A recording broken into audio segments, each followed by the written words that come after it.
Boa noite. Agradeço muito a vocês a oportunidade de estar aqui e para conversarmos um pouco. E Carlos me avisou que deverei falar sobre as cartas de Paulo. É um tema que eu gosto muito e que eu tenho trabalhado já há algum tempo. E principalmente os meus estudos acadêmicos são na área da carta aos Hebreus. Hoje o tema é bem amplo, cartas de Paulo envolvem muita coisa. E vamos conversando e vendo o que a gente pode ir dizendo, não é? E depois vou ouvir vocês também. Vamos deixar um espaço para as perguntas, não é isso? Então, a primeira coisa que eu gostaria de destacar da vida e das cartas de Paulo é que Paulo tem consciência de ser um vaso escolhido, não é? Isso está muito presente, tanto é dito em Atos dos Apóstolos. No capítulo 9, narra a conversão de Paulo às portas de Damasco, não é? E quando Paulo tem aquela experiência com o Cristo ressuscitado, ele se torna cego, entra na cidade e fica à espera. Então, é enviado até ele o Ananias, para que possa ajudá-lo. E é interessante que lá em Atos dos Apóstolos, no capítulo 9, quando isso tudo é narrado, Jesus diz para Ananias que Paulo é um vaso escolhido para levar o nome de Jesus aos que não são judeus, que na época são chamados de gentios, né? Os judeus dividiam as pessoas em dois grupos. A humanidade era dividida em judeus e todos os outros que não são judeus eram chamados em hebraico, goim, ou então a gente, as outras pessoas, os outros, os gentios, não é? Essa palavra gentios é mais no latim, agentes, aquelas outras nações. Então, lá no capítulo 9, não é? Precisamente no versículo 15, quando Ananias está temeroso de ir até Paulo, porque Paulo estava perseguindo os seguidores de Jesus.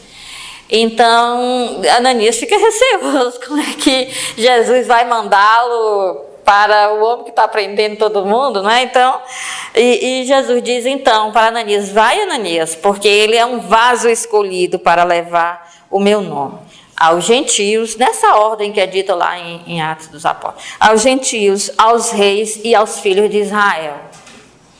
Então, Paulo, embora essa palavra tenha sido dita a Ananias a respeito de Paulo, isso resume a vida de Paulo, e Paulo tinha consciência. A primeira coisa é isso, antes de entrarmos nas cartas. Paulo tinha consciência de que a vida dele, a missão dele é essa, era ser um vaso escolhido, não é?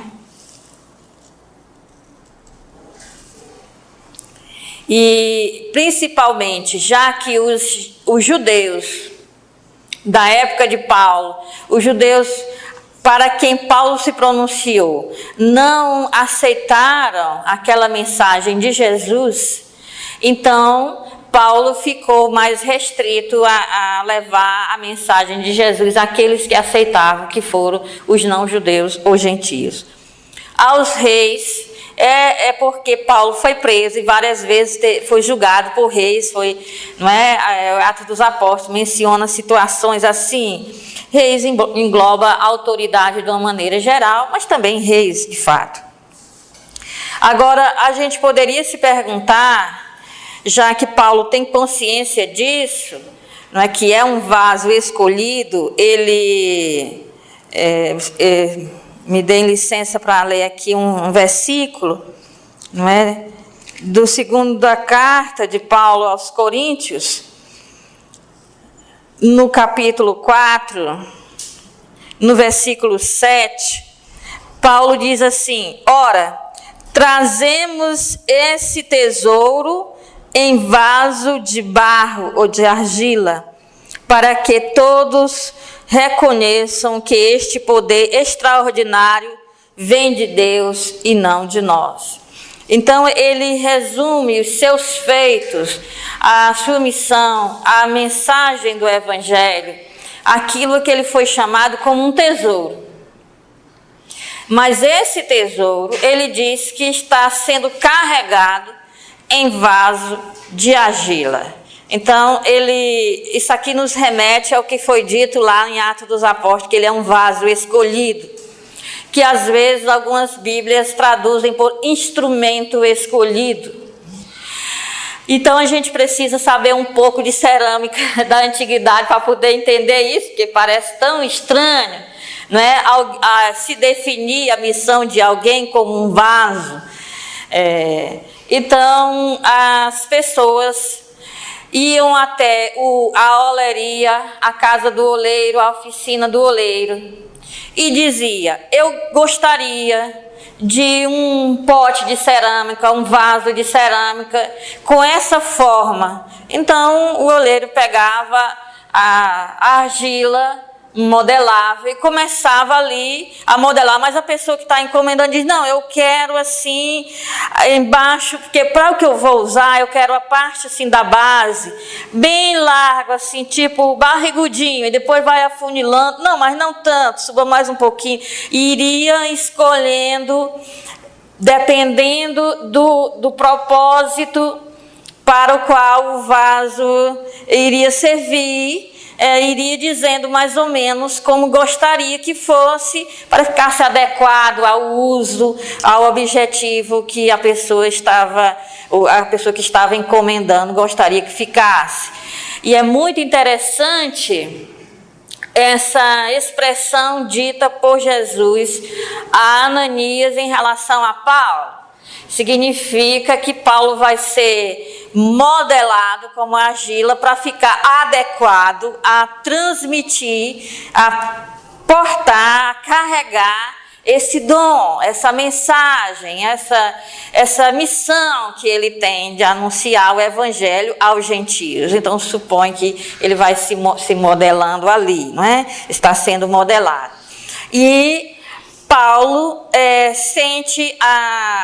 sente isso, ele tem consciência de ser esse vaso escolhido, quer dizer, adequado por Deus, de acordo com o propósito de Deus, mas ele sabe que carrega um tesouro, e é um vaso que carrega um tesouro, e um vaso de argila é frágil, não é? Não é de ouro, não é de um metal precioso. A preciosidade é a missão, é a mensagem que ele carrega. E então ele diz que isso acontece, o fato de ser de argila é para evitar que as pessoas pensem que esse poder extraordinário venha dele e não de Deus. Então, esse tesouro está num vaso de argila, insignificante, não é? Porque senão as pessoas iriam pensar que aquela coisa extraordinária era do próprio homem e não de Deus. Então, é bom que o vaso escolhido seja de argila, frágil, quebrável, não de metal, não um vaso Ming, não de um valor extraordinário, mas um simples vaso, como era comum para servir uma dona de casa, para algum propósito, uma pessoa que vai precisar de um vaso de argila para alguma coisa. Então, ele tem consciência do valor da mensagem, do valor do dom e consciência de sua própria fragilidade em levar esse dom, não é? Então, obviamente, ele sabe que esse grande tesouro significa que aquilo que Deus se propõe a realizar com o ser humano não se restringe a Israel, como ele pensava antes. Não é um tesouro que Israel possa tomar posse e ficar para si, mas é para os outros.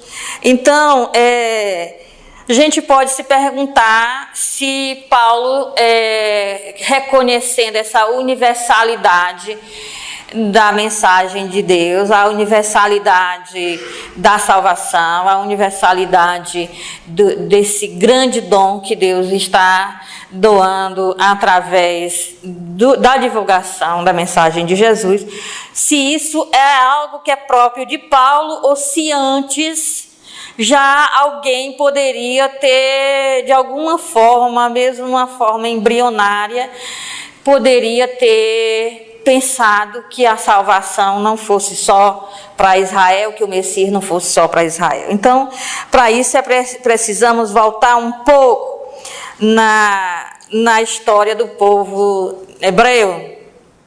Então, por volta de mais ou menos 587 a.C., o reino de Judá perdeu uma guerra para o império da Babilônia. Então, foi um choque para eles, porque o profeta Jeremias tinha avisado que não era para eles enfrentarem o império babilônico, que eles não iriam conseguir, muita gente seria morta, o povo ia sofrer as consequências dessa guerra. A Babilônia se aproximava. A sugestão do profeta Jeremias é que se fizesse uma aliança para evitar a morte de muitas pessoas se tornarem vítimas.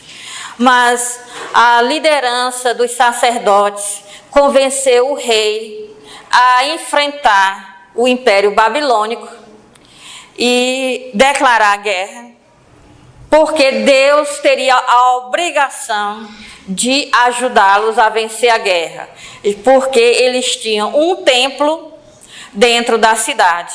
Deus não iria permitir que um império pagão destruísse a casa de Deus. Então, para manter de pé o seu próprio templo, Deus teria que manter de pé a cidade que continha o templo. Então, Jerusalém seria inabalável. Veio o império da Babilônia e destruiu o templo. Então, eles tiveram uma crise de fé. Além de ser levados para o exílio, eles tiveram uma crise de fé. Como que Deus deixa destruir o seu próprio templo? Então, para isso, nós temos que também ter um pouco de informação sobre a mentalidade da época. Israel era monoteísta, mas monoteísta entre aspas, porque eles adoravam somente o Deus dos patriarcas, mas isso não quer dizer que eles não pensassem que os outros povos teriam deuses, mas eles só poderiam adorar aquele Deus e não os outros. Não é? Então, se pensava na época que quando os povos entravam em guerra, os deuses daqueles povos entravam em guerra. E o Deus que perdesse a guerra, o povo perdia a guerra. Então, todas as guerras eram guerra santa, e os deuses guerreavam, eles acreditavam nisso. Se o templo de Jerusalém foi destruído, é porque o Deus de Israel perdeu a guerra para os deuses da Babilônia, chefiado por Marduk, o deus principal.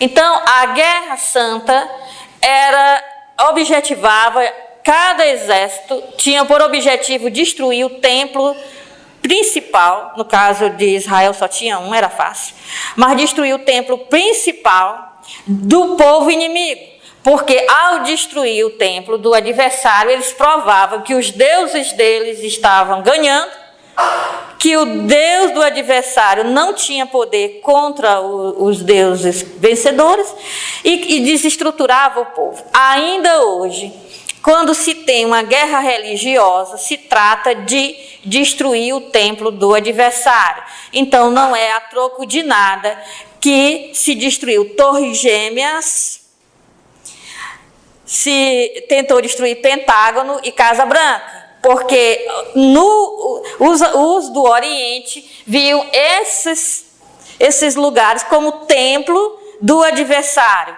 E se eu destruir o templo do adversário, eu desestruturo o adversário, porque ele perde a fé na sua divindade, e não adianta lutar se a divindade não tem condições nem de defender sua própria casa, não vai defender pessoas. Então, se você vê o filme Troia, o Aquiles chega até a praia e todos ficam indecisos. O Aquiles pega a espada e corta a cabeça da estátua de Apolo. Todos esperam um desastre, que Apolo jogue fogo do céu em cima de Aquiles. E não acontece nada. Quando não acontece nada, os soldados, vamos lá, corajosos. Apolo não defendeu a sua própria estátua, não vai defender seu templo, não vai defender nada, nós estamos por cima e aí invadem a cidade, né? Então, por que eu estou dizendo isso? Houve uma crise de fé no exílio, quando o povo de Israel perdeu essa guerra para a Babilônia. Além do mais, a forma como a Babilônia fazia dominação estrangeira exilava as classes que poderiam provocar uma revolução. Eles tiravam do país perdedor e levavam para a Babilônia a nobreza, os intelectuais, os sacerdotes, os profetas, os ferreiros. Por quê? Porque enquanto tiver alguém da nobreza, pode ter uma revolução para colocar um nobre no poder. Enquanto tiver os intelectuais, vão estar influenciando as consciências para fazer uma revolução. Enquanto tiver profetas e sacerdotes, vão estar dizendo, Deus diz que é para a gente fazer a revolução. E os ferreiros, artesãos do metal, porque fabricam espadas e escudos. Sem artesão do metal, num país não tem como ter armas. E quando chegaram na Babilônia, se encontraram ali com diversos povos também conquistados pela Babilônia, com idiomas diferentes. É aí a Torre de Babel. A Torre de Babel não é coisa do passado. A Torre de Babel é uma experiência em quem chega no estrangeiro, num lugar que todo mundo que está ao redor, está cada um falando um idioma diferente. Isso é Torre de Babel. Então, a Babilônia quis tomar o lugar de Deus.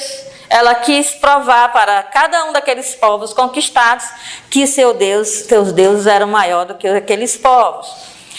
Então, essa crise de fé que os judeus tiveram no exílio foi: nosso Deus perdeu a guerra.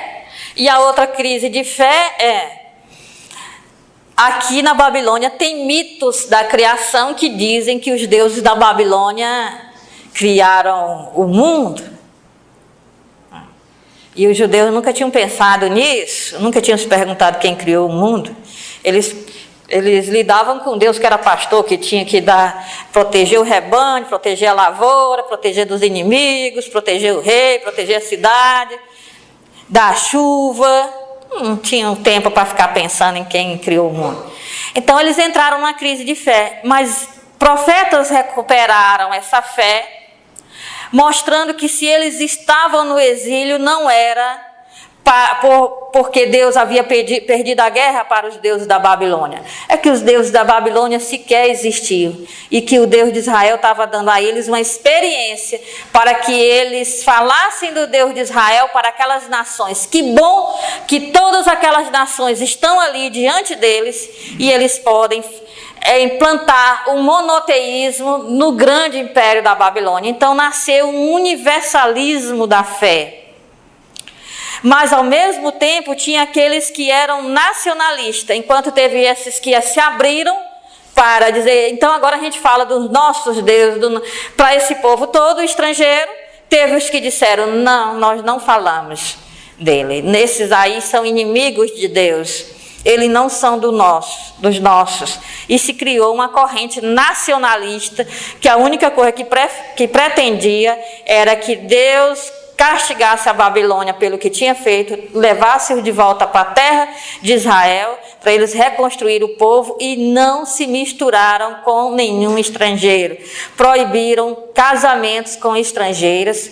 Quem tivesse casado com estrangeiro deveria deixar a mulher estrangeira e os filhos nascidos de mulheres estrangeiras deveriam ser rejeitados, não deveriam ser assumidos. E houve, então, duas correntes dentro do judaísmo nessa época. Uma que dizia, vamos aos estrangeiros, Deus é criador, Deus é o Deus de todo. Não foram os deuses da Babilônia que criaram o mundo, foi o Deus de Israel. Se ele criou todas as nações, é porque ele ama todas as nações e todos os povos, porque senão não teria criado. Israel, para que serve Israel? Para ser uma luz para as nações, né? E vem aí o profeta Isaías, para ser uma luz para as nações, para implantar o monoteísmo no meio das nações. E a outra corrente, não, nós odiamos o estrangeiro, vamos voltar para a nossa terra e edificar. Então, esses que ficaram com o nacionalismo, acabaram voltando no império seguinte, no Império Persa, eles voltaram para Israel, tiveram permissão de voltar para a sua terra. Mas aqueles que tinham a consciência mais universalista não voltaram, permaneceram no estrangeiro.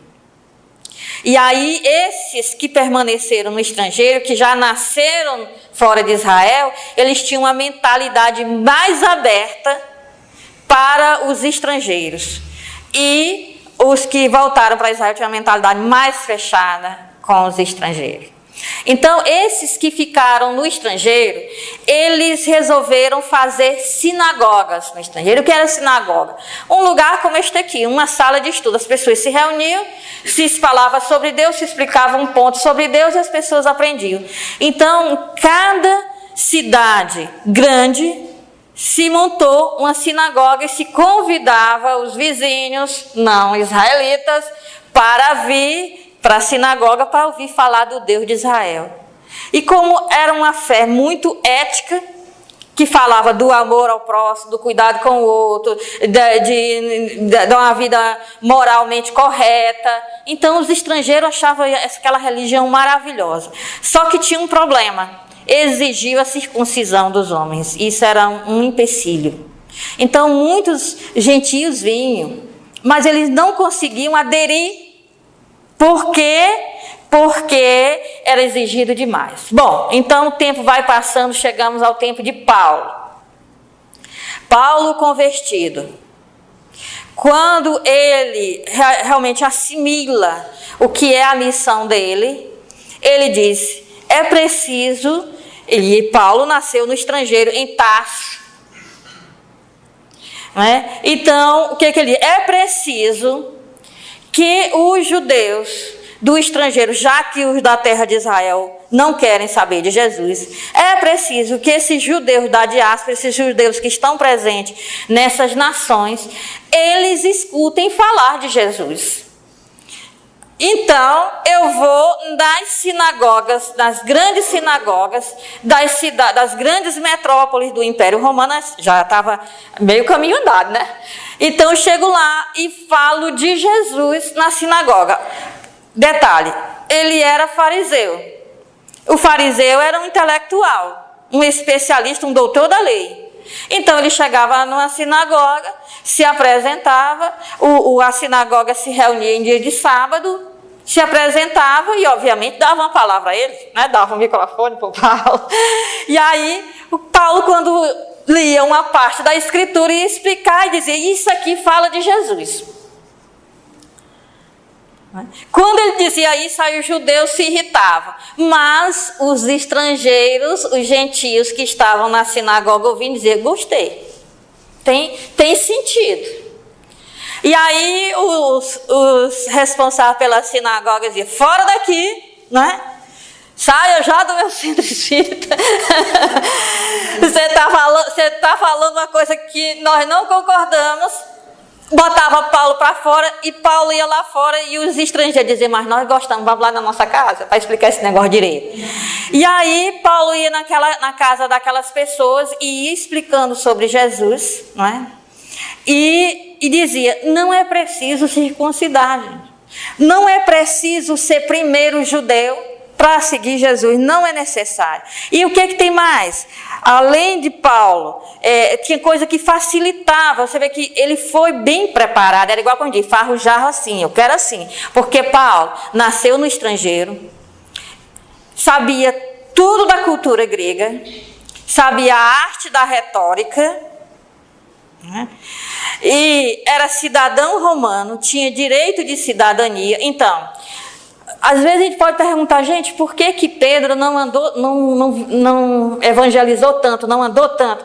Mas Pedro é um pescador da Galileia, ele não tem título de cidadania romana. Ele vai ficar circulando por aí com a permissão de quem? Com o visto de quem? Quem vai dar o visto para ele? Ele teria que explicar à autoridade romana o que ele está fazendo viajando tanto, já que ele não é comerciante, ele não é de caravana, ele não é cidadão romano, para estar viajando tanto. Ele pode fazer uma viagem uma vez ou outra, mas ele não pode estar circulando pelas grandes metrópoles do Império Romano. Quem pode fazer isso sem explicações? Paulo.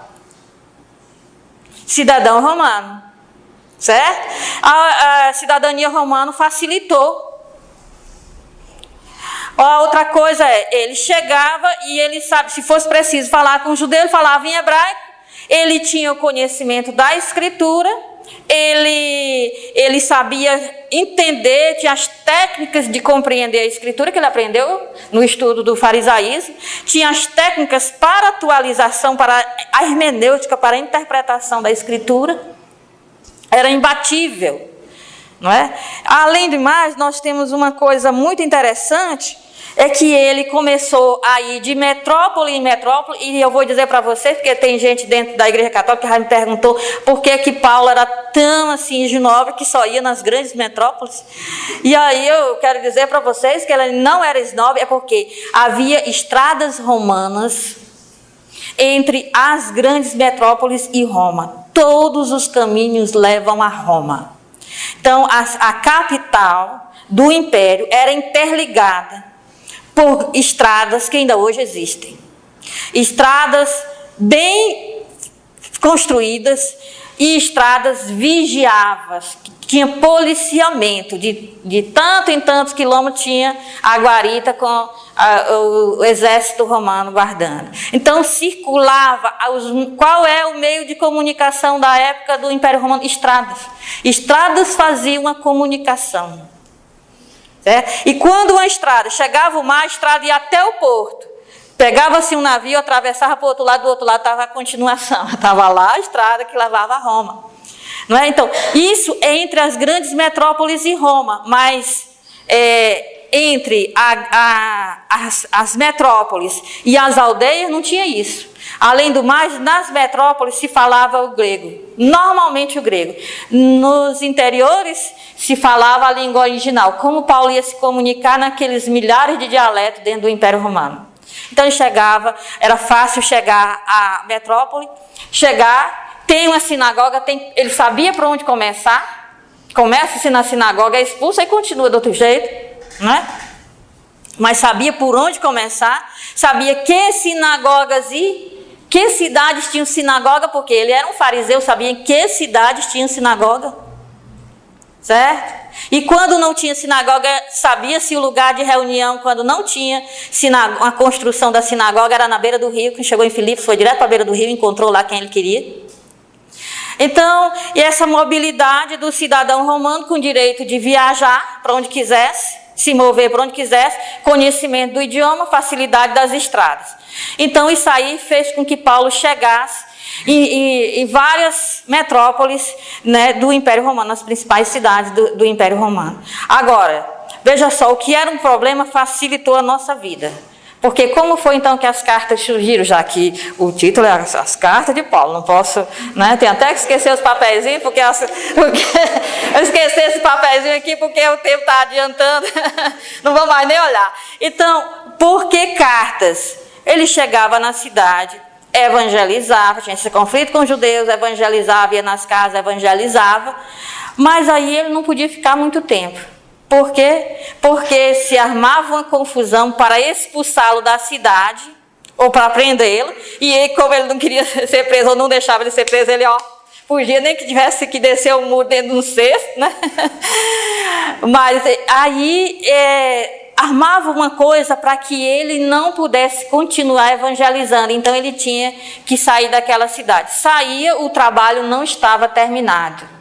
ele ia para outro lugar e ficava preocupado com o que estava acontecendo lá por onde ele tinha passado. Será que esse pessoal sabe mesmo o que é a mensagem de Jesus, sabe o que é a vida cristã, tem uma mentalidade cristã, tem uma consciência cristã ou não?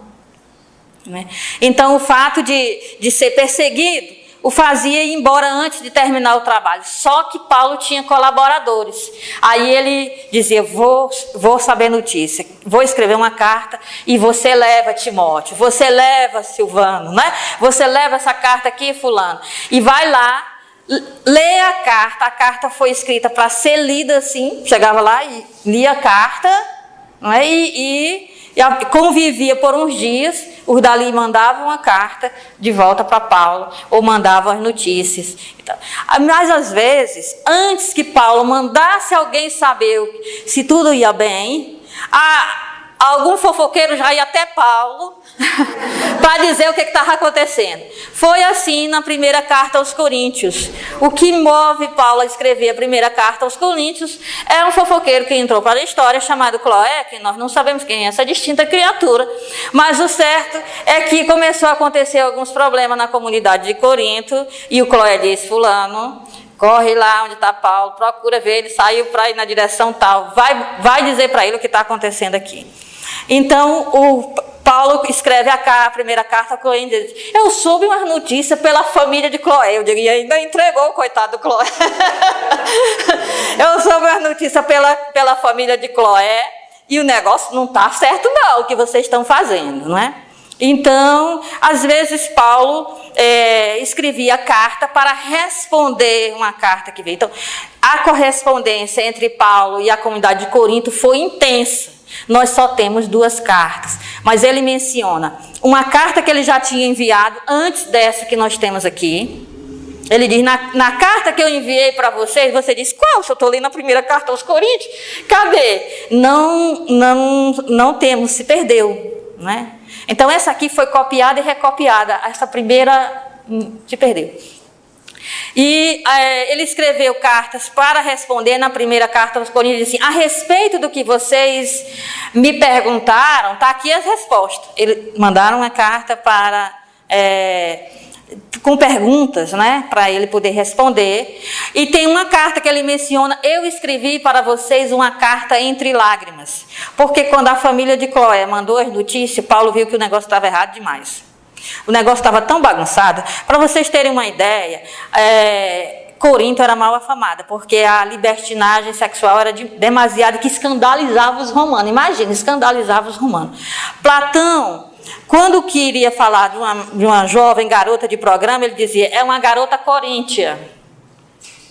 Garota coríntia era sinônimo, não é?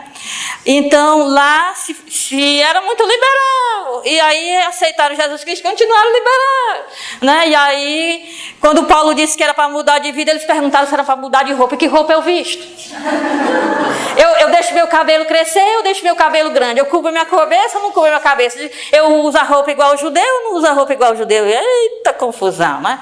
E aí Paulo soube que havia incesto, um relacionamento incestuoso dentro da comunidade, escreveu, mas nem entre os pagãos se viu tal coisa, e vocês agem com a maior naturalidade com o fato. Então, o certo é que Paulo mandou uma carta que se perdeu, e aí os coríntios não gostaram da exortação, e disseram, quem é ele para mandar na gente aqui? E aí fizeram um rompimento, houve um rompimento entre Paulo e os coríntios. E aí ele disse que escreveu uma carta entre lágrimas. Sofreu pra caramba com essa dificuldade de relacionamento com os coríntios. Chorou, sofreu demais. E aí escreveu uma carta entre lágrimas tentando reatar. Mas tudo que Paulo fazia era mal interpretado. Tinha uns grupismos dentro da comunidade. Uns diziam, o bom mesmo é Apolo. Outro dizia, o bom mesmo é Kéfas, que é Pedro. Outro dizia, não, é Paulo. Não, que Paulo que nada. Então tinha partidos. Tinha as panelinhas, tinha confusão, tinha libertinagem, tinha de tudo. Rivalidade, inveja, tudo. Ele cita tudo nessas cartas. Não é? Então ele queria conduzi-los numa mentalidade cristã, e eles não estavam aceitando. Por resto, Paulo disse, olha, eu vou visitar vocês, eu vou, não é? Só que a confusão estava tão grande, assim, tudo que Paulo escrevia era mal interpretado, que Paulo passou bem pertinho e não foi. Aí eles mandaram dizer, Paulo, quer dizer que por carta ele é um homem feroz, mas pessoalmente ele não vem aqui, ele não é de coragem para vir falar com a gente. Já pensou? Ele disse, eu vou evitar a confusão, então não vou lá porque o clima está tenso. Pois entenderam isso como covardia. Ele só é corajoso de longe, mas aqui mesmo ele não vem. Então a confusão era grande, mas de resto que por fim eles conseguiram reatar. Eu estou citando essas cartas aos coríntios, né? Que a gente tem que tomar cuidado, não dizer que é aos corintianos. No Brasil não pode dizer que é... Em todos os outros países Paulo escreveu aos corintianos, mas aqui não pode, tem que ser aos coríntios, que é difícil de pronunciar. Mas temos motivo para não dizer aos corintianos. Então, porque foi um relacionamento tenso, mas finalmente tudo se organizou, tudo se ajeitou e tudo ficou bom. Para ver como as cartas... Então, as cartas foram escritas porque o trabalho não foi terminado pessoalmente. E as cartas foram escritas também porque havia colaboradores que levavam, que liam, que explicavam, que davam notícia, que trazia cartas e também sua compreensão pessoal de como estava a comunidade. Então ele não trabalhou só. Por isso também ele, quando escreve as cartas, ele não se coloca como único autor. Ele diz Paulo, Timóteo, Silvano, a igreja que está em tal lugar. Então, basicamente, era isso, é um resumo breve, que as cartas de Paulo são 68 horas aulas. Então, a minha matéria são 68 horas aulas, né? Mas o que a gente podia resumir é isso, o motivo das cartas, né? As cartas são essas. E deixo para vocês, para que haja um diálogo, também vocês perguntarem alguma coisa, ou sobre as cartas, ou qualquer outra coisa que seja possível, vocês gostassem, se vocês quiserem, né, perguntar para a gente poder dialogar, né? Se não tiver pergunta, eu agradeço muito, porque tem algumas perguntas que são muito difíceis para responder.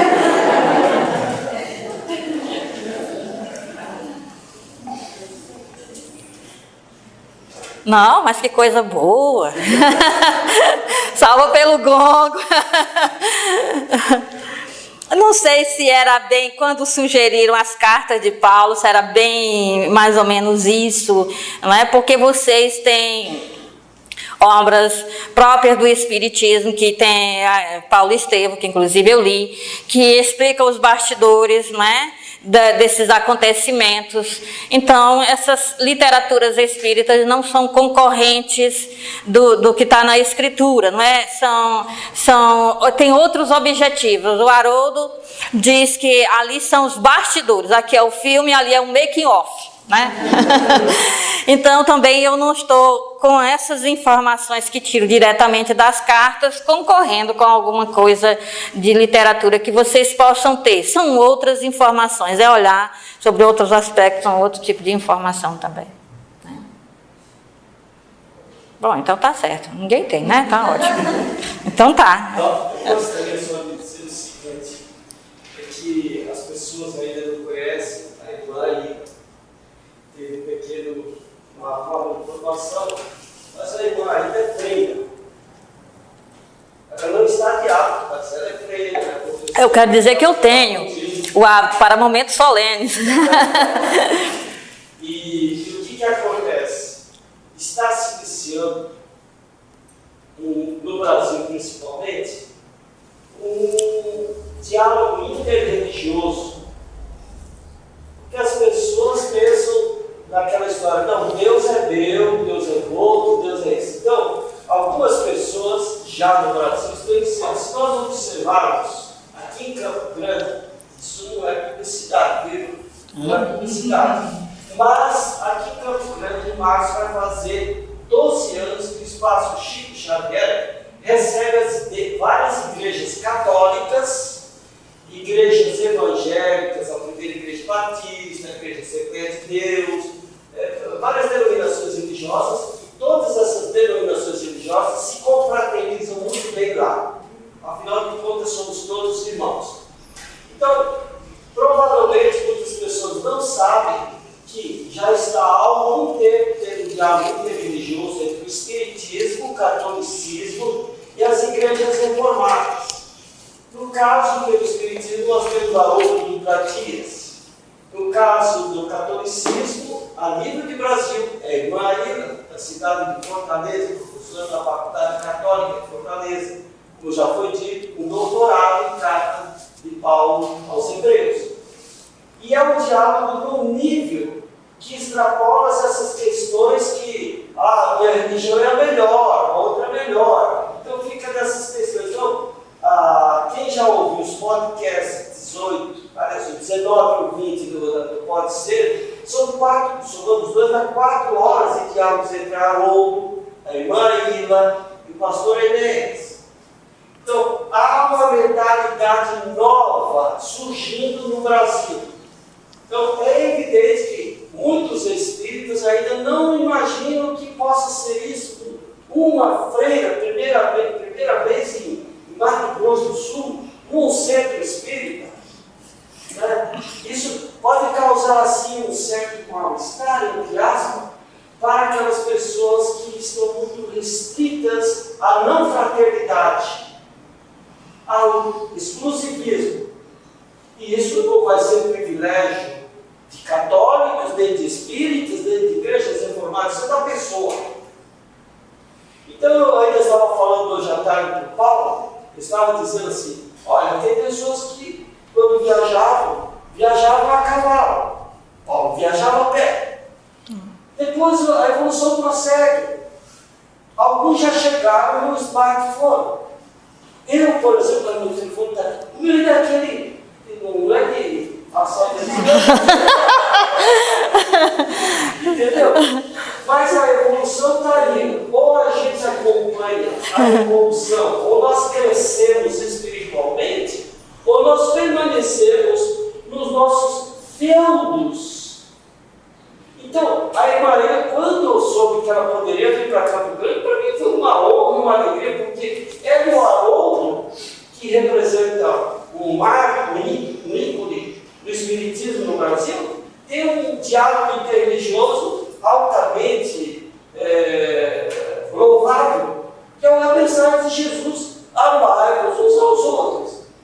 Então, ontem lá no Jesus de Nazaré foi uma festa. Hoje pela manhã a gente era só um café da manhã que algumas pessoas lá com o Jônia, e de repente transformou-se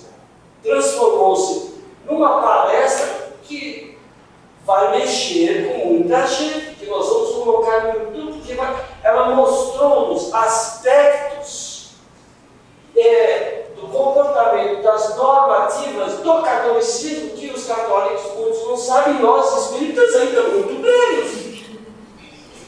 Então, há de se ter um tempo para conhecer, refletir, estudar e aprender. Eu, desde o momento que encontrei a irmã Aida, estou aprendendo muito. E quando a gente aprende, eu gosto de viajar, porque eu viajava não só no Brasil, fora do Brasil, em busca de conhecimento. Quando eu soube da possibilidade da irmã Aida estar aqui entre nós, eu falei, mas ela tem que dar uma palhinha dos conhecimentos dela para nós, do que ela sabe. E as pessoas que têm escutado até agora, que eu disse que está aí presente, podem atestar aqui. Então, eu estou fazendo, desculpa o participante, mas como era perguntas, eu queria fazer perguntas, então, a pessoa pensa assim, parece que me elogiar, né? Continuar Maria Modesto Trau. Irmã Maria, a senhora já leu algum livro espírita? Estou sabendo que já leu. Aliás, foi até aqui. Agora eu estou lembrando. Sobre o escritor Paulo Estevam. Aí ela fez uma dissertação falando sobre o autor Emmanuel, o autor André Luiz e o autor Humberto de Campos, que eu nunca tinha escutado. Aí ela começa a me falar sobre coisas espíritas que está aí para todos nós. Eu escuto muito podcast. Pode saber, eu sei que tem também, que é do Geraldinho Lemos, mas eu não tenho assistido o Pode Saber. Quando ela começa a me falar do Pode Saber, eu falei, meu Deus, eu tenho que aprender espiritismo com uma freira. exagero. Esse diálogo é fundamental. Por isso, esses dias eu estava ouvindo um curso dela sobre Targum. E daí um dos participantes do curso lá em Fortaleza, que ela disponibiliza o áudio para a gente ouvir. E daí alguém perguntou, fez um comentário falando assim, não, mas os espíritas acham que tem que viver de novo para sofrer. Aí ela ponta que eles dizem, não é bem assim. Eles entendem que é para ter experiências. A gente não pode julgar, a gente precisa entender o que eles pensam para não sair falando coisas erradas. Então, essa proximidade dela permite com que o esclarecimento atinja, como você está falando, não apenas os católicos, mas até mesmo os próprios espíritas.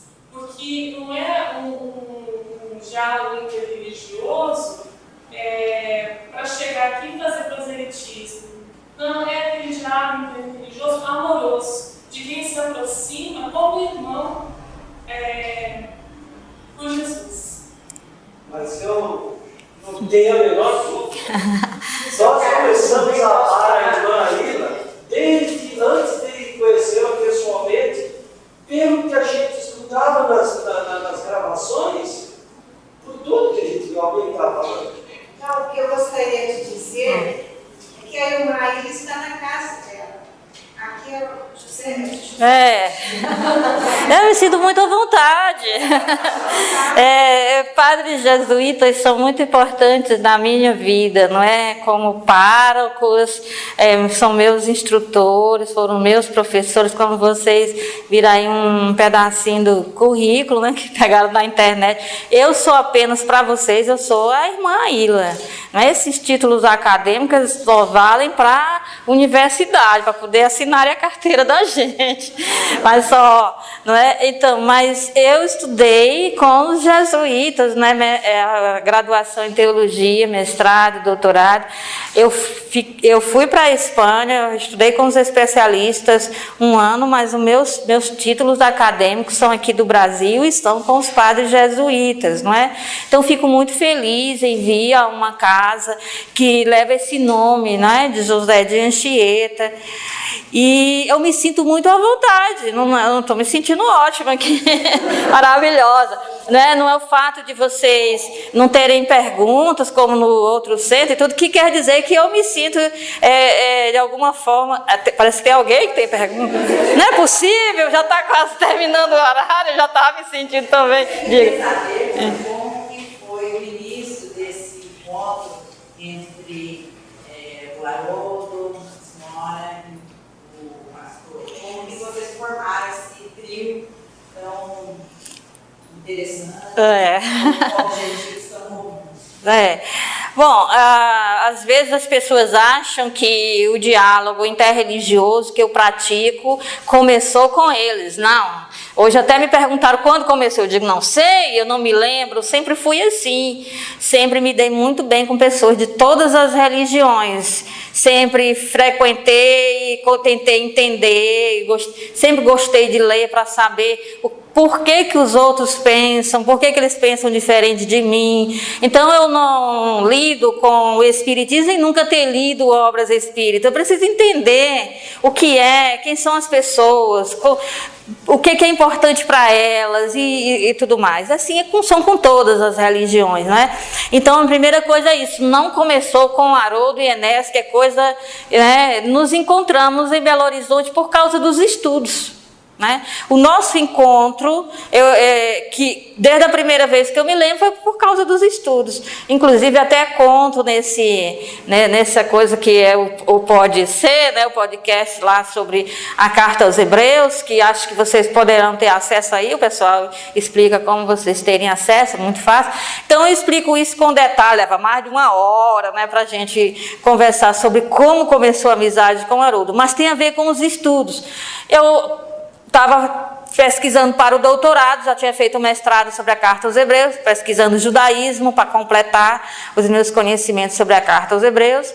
eu conheci o pastor Enéas, porque ele lida com os livros, ele tem uma livraria e ele lê aqueles livros, e se a gente quer saber que livro ler, pergunte ao Enéas, porque ele indica, e se ele indicar é uma boa literatura.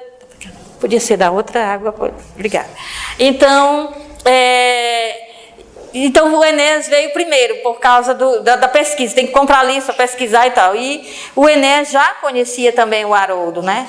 Mas aí eu preparando para ir para a Espanha, tive um professor de espanhol para ajudar a melhorar o conhecimento da língua. Obrigada.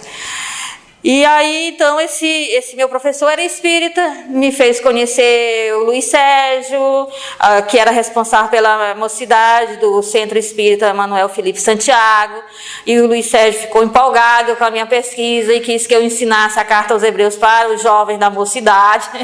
E aí eu fui ensinar a Carta aos Hebreus para os jovens da mocidade, e aí eu aprendia com eles, eu fazia perguntas, que eu pergunto muito, Carlos pode dizer que eu pergunto o tempo todo. Por que vocês falam isso? Por que vocês dizem isso? O que significa isso? Né?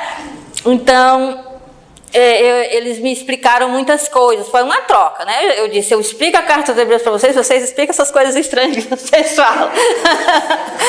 Então, foi aí que passavam os livros para ler, né? A bibliografia e tal, e a gente, era uma amizade, sempre foi uma amizade muito forte. E a partir daí eu conheci o Haroldo, que o Haroldo não estava em Belo Horizonte, estava em Mantena, né? E eles favoreceram o meu encontro com o Haroldo, e a gente se tornou íntimo. Hoje, eu, o Enéas e o Haroldo, nós somos amigos confidentes, de falar os problemas, de falar os segredos, não é só questão de estudo, nós nos amamos, não é?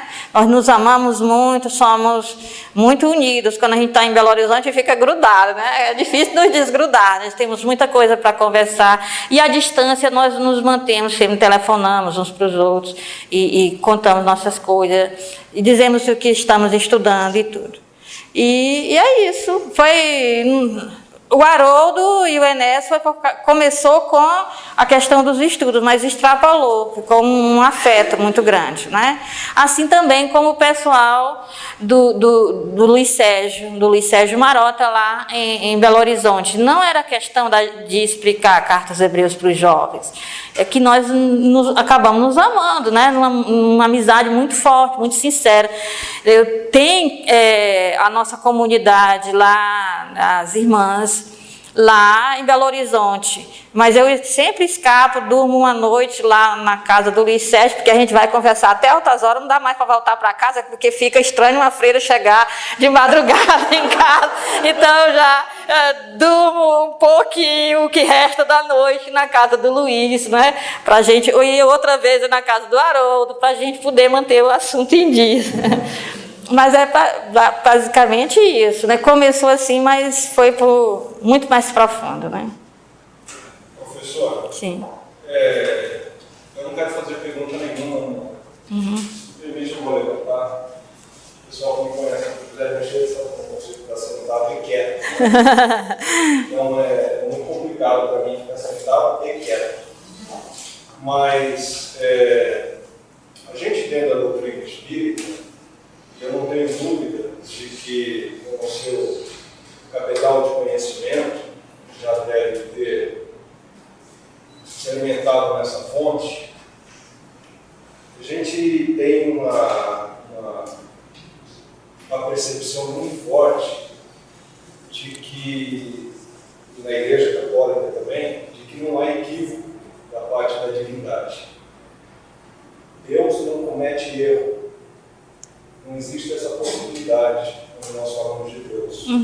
Tá certo. E eu, nesse momento, sim, serei ousado a ponto de dizer que criaturas como a senhora, como o Haroldo, como o pastor Enéas, participaram de um colegiado muito refinado, na antessala da encarnação, como nós assim dizemos na doutrina espírita, e aceitaram de maneira muito amorosa e dócil a missão de transitar pelas diferenças do planeta Terra. Assim como Paulo ele teve a virilidade cristã, o ímpeto, ele foi e se apresenta como uma quilha realmente que direcionou, naquele contexto, porque esse espírito ainda transita, uma palavra suave, ainda que incompreendida. Eu vejo vocês três, eu pequenino que sou, a matéria está grande, está obesa, um pouquinho, espiritualmente ainda muito recolhido, vejo vocês como luzes que se ajeitaram amorosamente para nos trazer ensinamentos. Existe um uniforme da Igreja Católica, material designado como hábito, mas existe um uniforme espiritual, que é o hábito que nós espíritos demonstramos perante os nossos confrades, na jornada que empreendemos. Existe a materialidade no enfoque, e desperta muito a nossa curiosidade, e esse é o ponto que eu queria chegar, em tentar abstrair e definir em que ponto isso tudo começou. Em que ponto Aila, Haroldo e Enéas se encontraram. Eles se encontraram no plano espiritual, gente. Eles aceitaram essa nobre missão. É uma missão nobre. Não aquela missão do vaso que brilha, mas do vaso de argila, se me permite dizer assim. Claro, obviamente. Vulnerável, porque nós ainda somos muito frágeis na nossa existência. E a fragilidade nos leva a esse recolhimento tranquilo, respeitoso, sadio daquele que quer aprender com Cristo. Por isso eu, que não quero perguntar nada, porque não sei o que perguntar, só tenho que te dizer que eu sim estou me sentindo muito bem à sua frente. Muito obrigada, eu me sinto bem. Contemplado na minha necessidade à medida que você vibrou humildemente em que teste todos os títulos que já arrasta nessa encarnação. Muitíssimo obrigado. Eu que agradeço, e o que eu posso dizer, eu ia dizer, carrega um tesouro em vaso de argila, mas você já disse. Então deixa eu ver se me vem outra coisa para dizer. Eu tenho consciência de que a raça humana caminha para não haver distinções entre religiões. As distinções na maneira de compreender Deus é necessário para este mundo que nós estamos vivendo. Mas, como a Escritura atesta, entraremos numa outra realidade regenerada, em que o Apocalipse, de maneira simbólica, diz: não há templos, não é? O sol não é como ele é agora, todos são edificados pelo Cordeiro, a árvore da vida é para todos. Então são termos simbólicos que quer dizer, por enquanto é necessário para nós estamos numa jornada, Carta aos Hebreus deixa bem claro que a humanidade está numa jornada, e nós estamos numa jornada individualmente e como conjunto humanidade, né? Então a humanidade ela vai se mostrando diferente, até mesmo na religião. Há algum tempo atrás, esse tempo dos hebreus, como é que se fazia uma reunião para agradar a Deus? Matando ovelhas, né? Matando cordeiros, sangue escorrendo, queimando cordeiro. Então a humanidade, até mesmo na forma de se relacionar com Deus, ela vai passando por etapas e vai evoluindo, compreendendo Deus, não o Deus da guerra, mas o Deus que é amor, que é Pai de todos, etc. Então, como isso é uma coisa que nós vamos viver no futuro, por que não começar agora? É a questão dos espertos. Se eu vou ter que fazer isso, é melhor ir treinando, né? Não?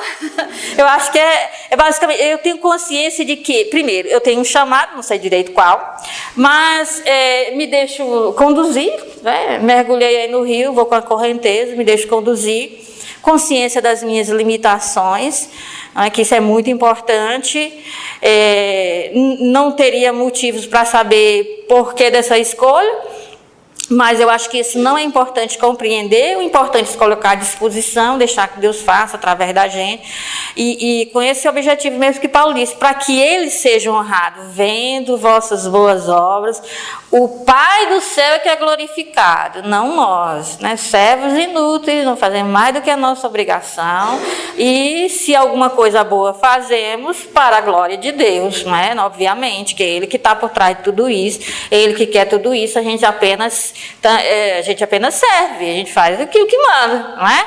Então, quem cumpre o mandato não tem motivo para se vangloriar de ter cumprido a ordem, era obrigação, não é? Então, digo isso não por uma questão de humildade, mas que é verdade mesmo, é isso mesmo, não é? É uma questão que essa é a verdade.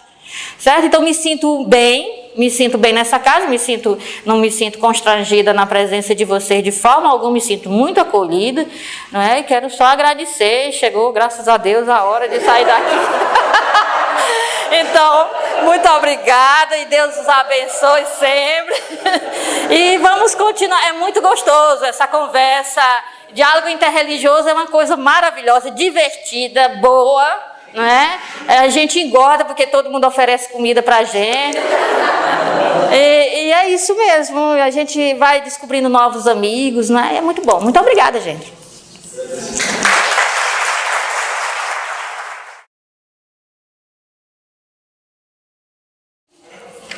Vamos ver o que podemos dizer para Jesus, agradecer a Ele.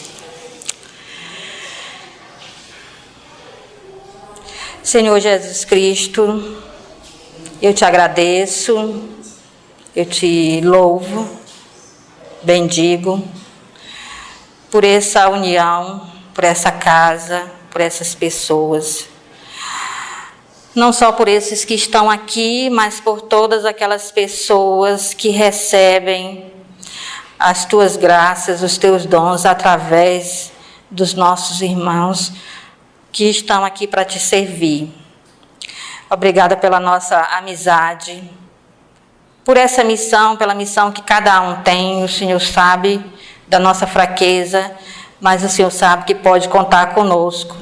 Esses vasos imperfeitos, esses vasos de argila, mas que estão disponíveis para o Senhor, para aquilo que o Senhor quiser e aquilo que o Senhor desejar de nós. Que o Senhor conte conosco e venha em auxílio às nossas fraquezas e limitações. Te agradecemos pelos nossos anjos, pelos nossos protetores, pelas pessoas que dependem de nós, pelas pessoas que crescem vendo a nossa união, que é provocada por Ti mesmo. Tu és o único responsável pelo amor que sentimos uns pelos outros. Que as pessoas sejam educadas nesse amor, que elas aprendam com o nosso sentimento que temos uns pelos outros, que é verdadeiro, que nossas barreiras e nossas limitações no amor ao próximo sejam superadas pelo grande amor que o Senhor tem por nós. Muito obrigada por tudo, por essa noite, por esses irmãos, e por todas essas palavras, e por todas aquelas boas intenções e boa vontade que estão em nossos corações. Muito obrigada, Senhor. Assim seja.